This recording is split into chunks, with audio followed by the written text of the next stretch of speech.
beautiful. Sun on my face, feeling okay.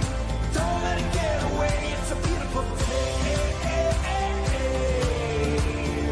Feel so proud, screaming out loud. It's a beautiful day.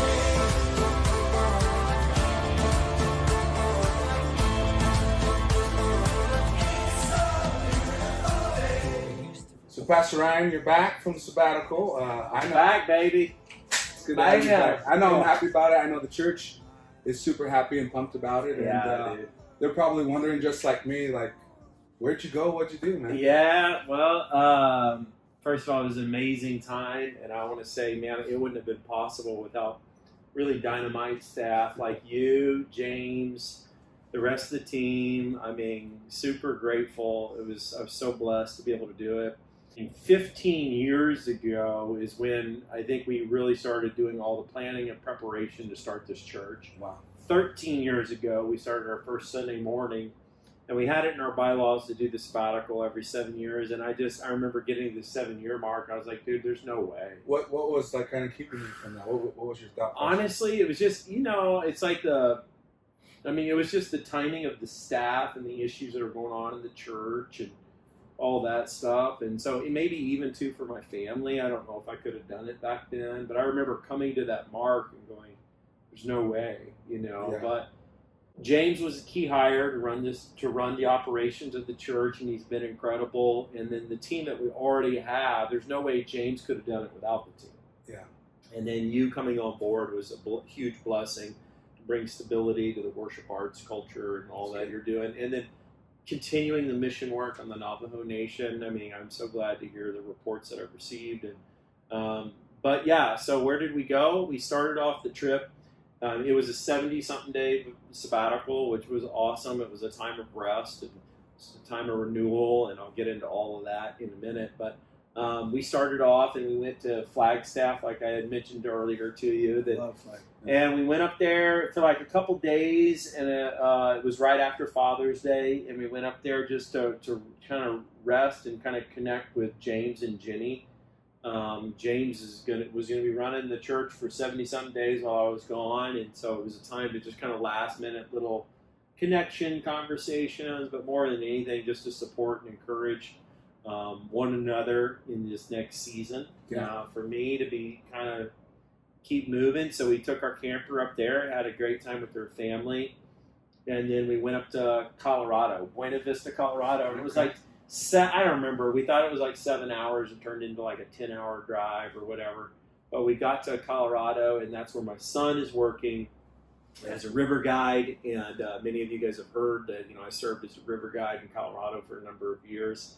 And so went there and went through class 3, class 4 whitewater with my son at record high water levels. Nice. And it was his first commercial trip, meaning it was the very first time he'd ever taken any customers down the river. How'd that go? It was awesome. It's funny because he said, like, in the beginning, he was like, oh, Dad, he's like, I don't know, like, you used to be a river guy. That was a long time ago. It was like 20-something years ago. I'm like, son, a whole lot's not changed. I was like, how many miles do you have logged in this river? He's like, 300. I was like, you want to know how many I've got logged? 3,000. So I convinced him that, hey, he should listen. And unfortunately, I know for him, like, I was right behind him, sitting in the raft, watching his every paddle stroke and move. Did that make him nervous? Yeah, he told me it was a little much. All right. You made it, though. But we made it, and it was awesome. And then my dad and my mom came up from Arkansas, and they were with us, and we all camped together. They've got like a cool camp set up, and they brought, it's like a sit-in, their big old 1-ton Chevy. It's like a sit-in camper kind of thing. And, so Maya was with me. Sam was there. Riley wasn't there. She stayed back, and she was lifeguarding here in the neighborhood.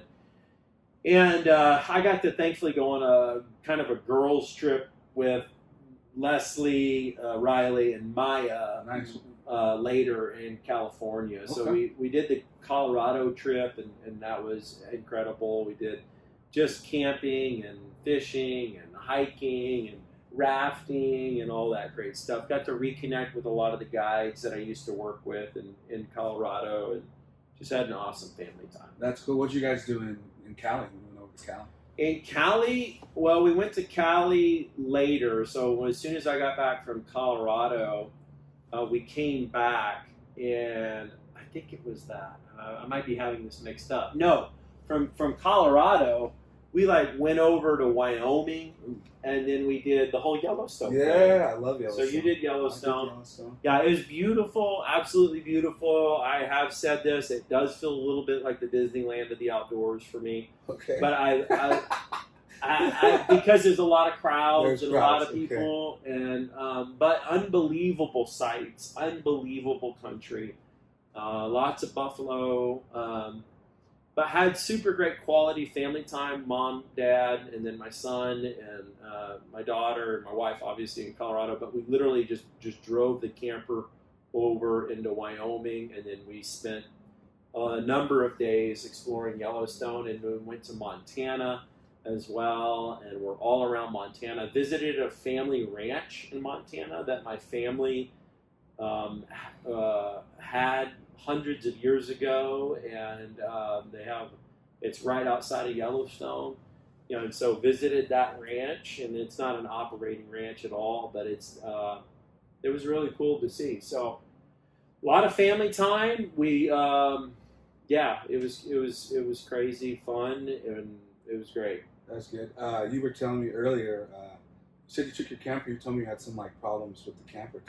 Tell them about that. Tell them about So that. I think it was somewhere between Wyoming and Montana. The brakes went out on the camper, and so you guessed it right off the bat. Obviously, you can feel like your truck is being pushed along by your camper. And we don't have a big camper, but and the Tundra's great. I nicknamed it the Mule because it's just always packing and hauling something. Yeah.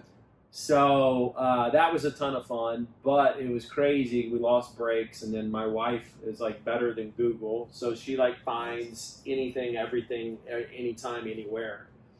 And so she found us some kind of mechanic shop, so we had to detour and go over to Billings, Montana, and we did rodeos. We went to Cody, Wyoming, did that, Nice. did rodeos, and we were doing all sorts of fun Wild West stuff, and so did horseback riding.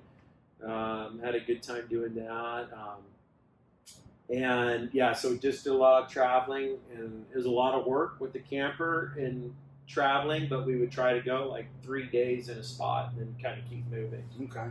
So it was good reconnecting time, and that was predominantly Leslie, Maya, and I. Okay. Yeah. Cool. So we did a West tour. Literally the West tour was we went through Colorado, Montana, Wyoming, Idaho, Utah, northern Arizona. We were all around. That's cool. I know near the end there, you went to Alaska, right? Yeah, I did. We went to Alaska. Yeah, but before we went to Alaska, I came back from the West tour, and so Leslie was with me on that, and it was a big road trip. She went back straight to work, and then I had ramped up Quail Camp, Okay. which is with Arizona Quail Today, and it's kind of a ministry that Arizona Quail Today. I serve as the president of that organization. Nice. And Arizona Quail Today sponsors some of the fathers in the field guys. And so we did a quail camp for some boys that are connected to the church, Camden and Elijah. Cool. And so we did, I had this huge, I call it huge. It was big for me. It was a ton of work. But we set up a very intensive camp for a period of 5 or 6 days. And then boys came in and we did, bird dog work and we did quail hunting and all that good stuff. And the boys received gifts of shotguns and rifles. Nice. That's cool. It was That's amazing. cool. And the mentor fathers are a part of our Fathers in the Field program. So it was just amazing. I mean, it was a super time. So it was ministry tied into that part of the sabbatical, but Good. I wanted to do that no matter what. Yeah, yeah. So I just love to do that kind of stuff. So That's cool. yeah, and it was there that I started working on. A book at that quail camp, and I started doing that a little bit earlier too in the sabbatical. And so I started and I finished a little book called The Bird Hunters, or Bible Readings for Bird Hunters. Nice. It's just under 10,000 words, but it's really designed to kind of like to help bring a platform of ministry to the upland hunters that I have some kind of influence with. Nice. So I finished that book just a few weeks ago. It's already being published, but just needs to get wrapped up and we'll be ready to go. So I'll get that out for folks. Very cool. Yeah. So lots of traveling, lots of family time, Yeah. writing books, Mm-hmm. shooting guns. Mm-hmm. That's awesome. So in all that, the team and we were kind of wondering, like, you feel like you learned anything that you Absolutely. gained some new insight? Or? Absolutely. Yeah, I would say the big things I learned is it was really a time to rest. So like sabbatical, the idea comes from Sabbath, and so it's to give it a break. And I will say, like, you know, I know there's biblical reason and precedence. I mean, like, God rested. He created the earth on the sixth day, and then the seventh day he rested. And that's why pastors, I think they say work for 6 years or 7 years or whatever, but take that break. Yeah. And I think I rested in the sense of resting from the day-to-day burden of running a church and running a ministry. It's the first time in my life, I'm telling you, the first time in my life, I truly felt like I was unplugged. Wow. But you know what was funny was I told somebody earlier is I've always struggled with sleep. I still struggled with sleep. Okay. So at least I crossed it off the list. It's not like the church is the stressor that robs me of my sleep. So it's just like, that's me. Like, Yeah. I'm just higher energy. And so I was, I was busy, always doing something. So we were running podcasts for Arizona Quail Today. We were doing all sorts of stuff. We raised a bunch of money for that. We did the Quail Camp. But what I learned was that rest is important, and I did read a book on rest. I read 12 books over the sabbatical. Nice. And so one of the books I read on was Why We Sleep. It's not a Christian book, but it's a great research scientific book. And I was like, for the first time in my life, I'm like thoroughly convinced I need more sleep. Good. Yeah. And so I fully believe it now. Good. And so now I work really hard to try to sleep 8 hours a day if I can. Yeah. Which I don't, but I try. I work hard at it. Yeah. That's kind of hard to believe. Yeah. But I slept one time recently for a very long time, 10 hours, 11 hours. There you go. Yeah, it was amazing. I don't think I've done that for the last 4 months with having a new baby. All right. Yeah, and Throwing it in running my the face. church while I'm gone. Right. No, I mean, I think I used to average 4 or 5 hours of sleep a night, and I don't think that's healthy for me anymore. I think that I would have a heart attack eventually. So rest was a big thing. I would say a renewed sense of just vision for, you know, what we're doing, why we're doing it, like a renewed passion. Like it wasn't like things were dead or dying or whatever, but it was all going good. But I just a renewed sense of passion and energy, an opportunity to kind of rethink how we're doing things and look at how we could do it different in the future. And then I would say as well, just the importance of expanding our reach. Yeah. You know, like just a deep conviction, like unshakable conviction. I've said from the very beginning when we started the church, hey, I want to establish one church that's going to reach even beyond a community, but a region of the valley. And then how we need to be reaching more and more people. And there's thousands of people pouring in. Somebody told me the other day we have 27,000 housing units being developed around the church right now. That's nuts, yeah. And so, you know, it's like we've got to reach more people for Christ. And so there's just an increased intention and ambition that we would do that and reach as many people as we can. And so I've prayed, you know, in the past we've reached hundreds and hundreds, and I pray in the future we've reached thousands and thousands. Yeah. So that, and then the last, I just say recharged. You know, just totally, I feel like, you know, you plug in your phone at the end of the day and it gets recharged and you wake up and you're like, my phone's ready to go. I feel like that. What was one of like your favorite moments of the sabbatical? Like when you think back on it and just all the time? It's definitely, I mean, definitely family is that, you know, like there was some tender some very important ministry time for my family. So, like I visited my sister. My sister lost her husband. And so going back and being with the boys and the family there was good. I did that in St. Louis. That's all about just family and just connection and ministry and loving on them. And I hadn't been able to do that. And so that was really nice to be able to go and spend time with them. Then I would say as well, my daughter, Riley, I didn't get to see her a lot this summer, and just spending time with her in California. So we went to California, and she's 19 now, and she's doing great, and just having quality time with her. And that was sweet. And obviously the family, the traveling with my wife and my other daughter, Maya, like we traveled well together. So it kind of like opened up a vision, like, hey, we want to do this the rest of our life. Yeah, like for sure. we're gonna like be the people that have a camper and go explore and all that. So that was sweet. And then by far, adventure, Alaska. Okay. So I went to Alaska, and it was one word: epic. That's what's It was totally epic, What made it epic? dude. I mean, I could make a video on this thing. Like, okay, so the license plate on Alaska says the final frontier. Yeah. That is true in every way. I mean, for me, Yeah. for the Alaskan that's diehard, it would be like, no way, not like it used to be. But it was incredible.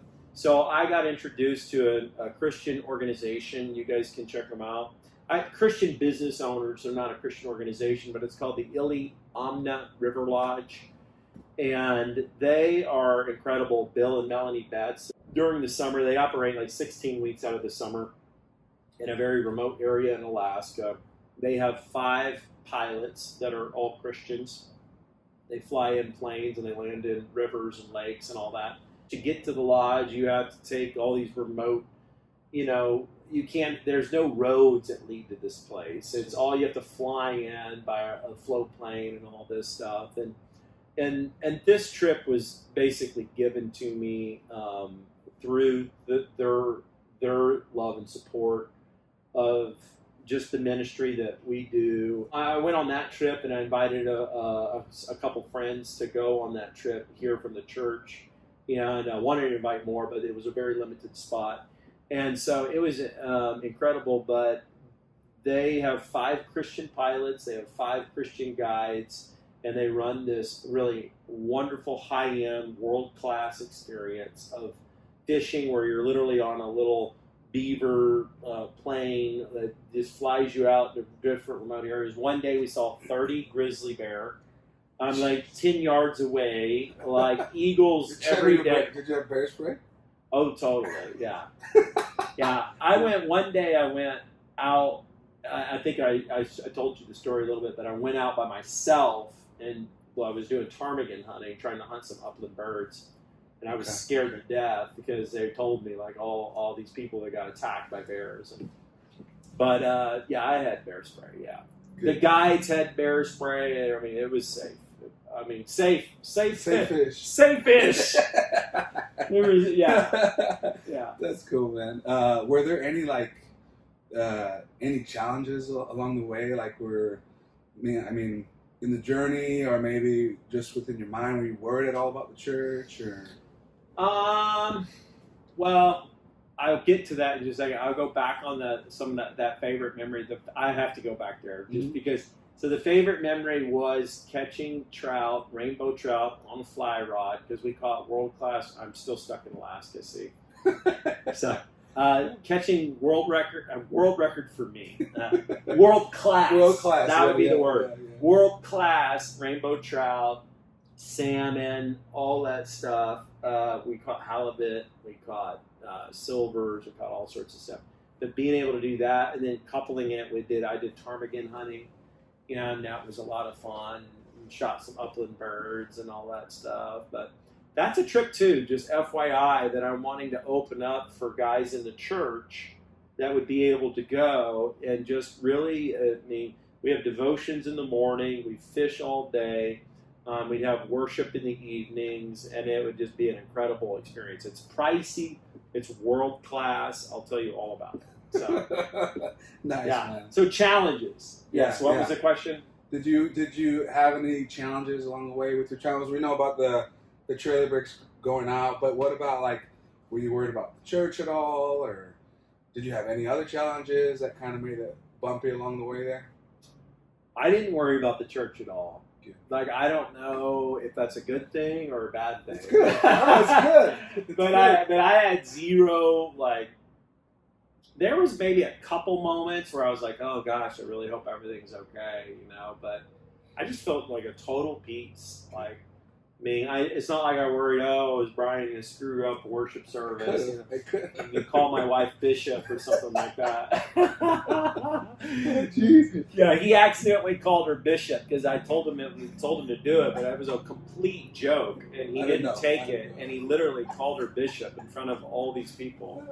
Bishop Leslie, welcome, Bishop Leslie. That was like what my second week or something. Yeah, that was Oh, funny. And then I had to go out and tell everybody that is not correct. You know, we don't have a bishop. Then okay, so then all right. Well, Challenges? No, I mean, I think I put pressure on myself to finish the book. okay. You know, so but that was me doing that, and it was fine. The elders didn't ask me to write a book, and it's really a book that's just going to be an influence out in the upland world. And it was just because I think, like, if you unplug me from the pastor position, I'm going to be doing ministry. Yeah. You know, I love Jesus Christ. I think that it was a great way to reconnect for me, just kind of to the beauty of creation. Yeah. And so, but all of that was throttled to come back to the church. So the vision of one life, one life, one wife, one church, one lifetime. That's all I want to do. It's amazing. So I have zero aspirations for anything else. I just want to just like throttle that, you know. So I feel very passionate about that. People ask me, like, do you want to go back to Arkansas? I'm like, no. I love Phoenix. And Good. so We love you here. yeah, man, I love being here. There was a sauna at the Ileana Lodge. It was like a where you warm up after Yeah. cold days. Yeah. And they were like, bro, do you miss, or what'd you think about the sauna? And I said, man, it makes me miss Phoenix. I was like, it reminds me of Phoenix. I wish I was back. Yeah. So, Nice. yeah.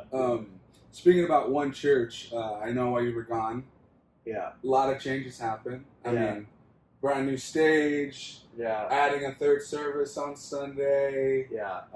What do you think about all that? Like, I'm like, bro, who gave the license for all these changes? Like, what's going on?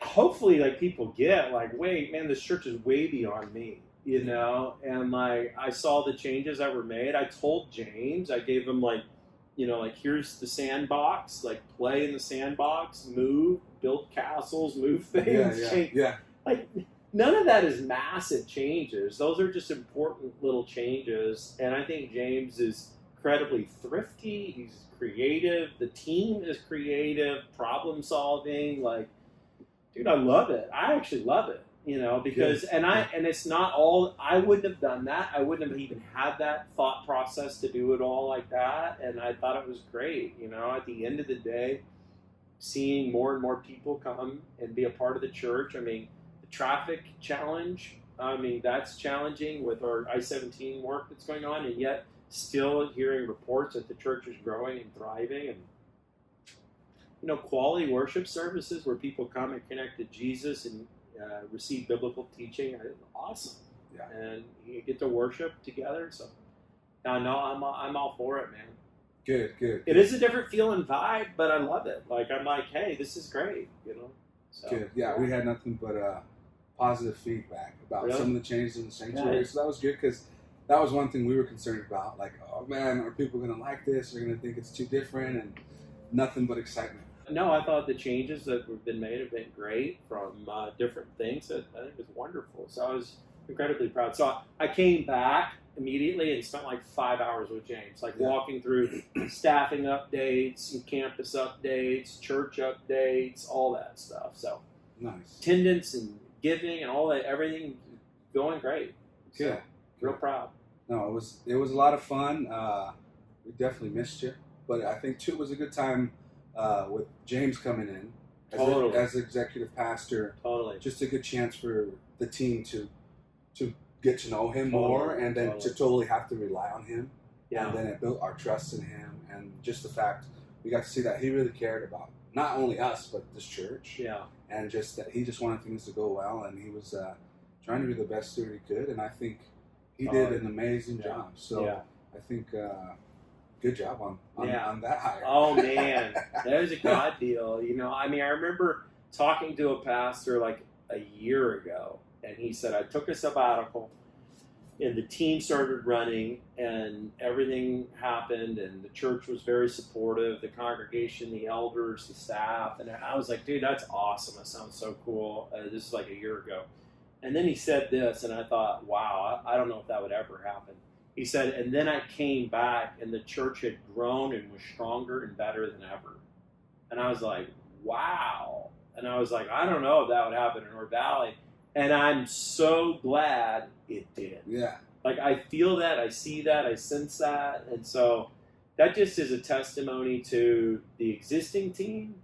And that's a testimony to James. It's a testimony to the elders. Yeah. It's a testimony to the congregation that everybody came together. And so I'm just like, I feel like I'm just called to do my role. You know, like God's called me to establish this church. It's established. He called me to lead this church, to continue to lead it, to be the primary teacher, visionary, and to love and help lead on the staff team and lead the church. And I feel like coming back has been really awesome because we've hired support, Sada E, to be a support to me. And then James is running a lot of the operations, and it's pulled me out of the nitty gritty and then put me in a platform to just really be able to work on the vision and leading the team, leading the church, more writing projects, more communication and content providing for the upcoming season that's ahead. Yeah, and I think that it's important too, you know, like, you know, part of the thing that I'm looking forward to, I don't know if you're going to get to that, but I don't know if we have it in there, but what I'm looking forward to is just like what's next is this fall. Like I see this, we're in this election season, all this stuff that's going on. Like I'm just excited, honestly, to get back on Sunday services and just teach the Bible. Yeah. You know, I just have this in me to teach the Bible, and so I'm excited that we're going to walk through 2 Thessalonians. We're going to do it in 11 weeks, so it's like stretching it out, but really milking it and getting a lot out of it, so I'm pumped about that. And then I'm going to be launching a podcast, which is a ministry that I wanted to start for a while ago, but it's like real life ministry. Mm-hmm. And so we're going to do a podcast, and we're going to do Vote Your Values, so I'm going to hit all the political issues. I'm going to do that on a podcast, and so that we can take like an hour, hour and a half to unpack all the heavy issues that go on, because I think that in the evangelical churches right now, you have so many pastors that are quiet and silent about that, or they package like little teaching series through that, and then it robs the opportunity of really heavy Bible teaching. Yeah. So I'm praying that, you know, this would be helpful and fruitful for people in our congregation, that will provide the kind of the direction and exhortation for people of what we're saying, vote your values, vote whatever you believe is the solid foundation for what you believe, and that ought to come out of the biblical authority of Scripture. And so we're going to do that kind of in tandem. Yeah, and you told me that podcast series is going to be through, it's called Real Life Ministries? Yeah, so it's like Real Life Ministry is a ministry that I'm starting. It's independent of the church, but it's supported by the church. So it's the idea that it'll house like ultimately books and resources that I create, but podcasts as well. And I'm gonna do Vote Your Values, a podcast series, and that'll be basically the intent behind that is to equip and encourage the American Christian. So like American Christianity just needs encouragement, exhortation. And so I want to do it on a platform, and I can't do it all on a Sunday morning. So I want to take more of that and push it out into other areas just to bring educational and insight and all that kind of good stuff. No, that's awesome. And so we'll do as well. We'll do like parenting podcasts. And so again, I don't want to dominate the Sunday mornings and the Thursday nights with, long, extensive topics. So I'm committed to teach through the scriptures, and a lot of that stuff comes up in the scriptures. But I think it's helpful to give concentrated efforts to it. Yeah. No, that's good. That's amazing. That's one of my favorite things about you and the church is that when I came to check it out right before April of this year, and then I saw that that's what you're doing, just teaching through the Bible. Yeah. And I was like, man, I miss this. Like, I mean, it's good topical teaching, and that's all good, but I love that, we're just getting to the scripture, and you're helping explain it and how people grow in that, but still you're caring about the other issues and creating outlets for not only the congregation, but like you said, the American Christian, to grow and to know about this. Yeah, and I've gotten accused a bunch of saying like, "Hey, you bring too much culture and relevancy into the sermons," and I'm like, "Dude, like, what in the world? Like, what is we don't? If you know truth without really truly applying it to your context, and you're just a Pharisee. It's all about head knowledge and not heart knowledge. So I definitely want to connect it to everyday living." But, when it comes to like, teaching on a Sunday or a Thursday, and that's for me, how God has gifted me, how God has positioned me, how I've been trained theologically is like, dude, that's what I get most excited about is teaching the Bible and unfolding it in a way that's going to walk through chronologically the Bible verses we read and then figure out how to apply those into our life. Yeah. So my prayer is that people walk away with like, dude, I love the scripture, and beyond the scripture, I see the Savior in the scripture, and I want to grow in a relationship with Christ as a result. And so if it's in our church or another church down the road, then whatever. But that's my intent, is to equip those that are coming. So I've said we're believer-targeted, seeker-sensible. Like, we want to make sense to unbelievers, but we're definitely targeting believers in the communication, the teaching, and the edification, building up of the congregation. So that's amazing. Yeah, man. Well, thanks for taking time to share about your sabbatical, and I know it was super interesting to hear about it all. And just before we wrap up, like, any final thoughts, final ideas, anything you want to share as? Yeah, I would say just, get ready for a great season. I mean, we're launching these 3 services on Sunday. We have one on Thursday. Like, I think we're probably we're nearing max capacity of staff output, So it's like, I can't say we're there, but like, man, I think, we're definitely throttling it. Yeah. And Paul says it being poured out like a drink offering. And, my hope and heart is I've just been recharged, but now I'm like coming around the team like, hey, are we okay? Are we okay? Like, we're throttling this thing up, we're pouring it out, So, but I would just say, like, to the church, like, be engaged, be involved, put others in front of yourself, be mindful. It's going to take all of us coming together. I think that we've still got, I'm excited and to share more in the future, but expansion projects. So we have properties that are surrounding us that we need to finish and we need to develop, we need to buy, we need to expand, we ultimately need to build more buildings. And so all of that is in the future. Like, this is, we finished this great segment of ministry here, and we're entering into a new season. The entire valley is building around us. We're on I-17, one of the busiest interstates in the country. We're at the 303 and the 101. We have a semiconductor chip plant right beside us. Like, the world is building around us, and like we're a mission base, a lighthouse to this community. And so the time is now, and the season, I think, is that we're stepping into is an exciting one. But it's one where everybody needs to get involved. So I would say to everybody, like, take your next step, become a member of this church, join a community group, give if you don't give. If you are giving, give significantly. If you're giving significantly, give sacrificially. And let's go. So #let's go. Yeah, gather, grow, go. That's what's up. Well, you guys make sure you're in prayer for Pastor Ryan as he comes back, as he's back. For me, I believe there'd be nothing more than the enemy would love to do than to attack him in his mind and his body, however that is. But we would just lift him up in prayer and pray against that, support him, and just love on him in that way. So thank you for sharing, man. You're welcome, and love you guys. You guys are awesome. I love the church. I'm so grateful and so proud of you, Brian. And glad you're on the team. What a special, you're like the special weapon, bro.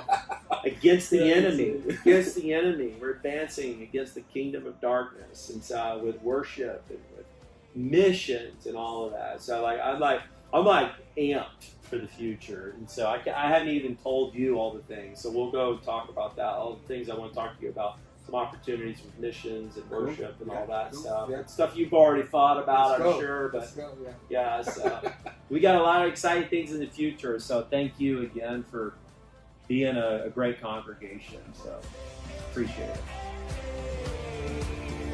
Feel so proud.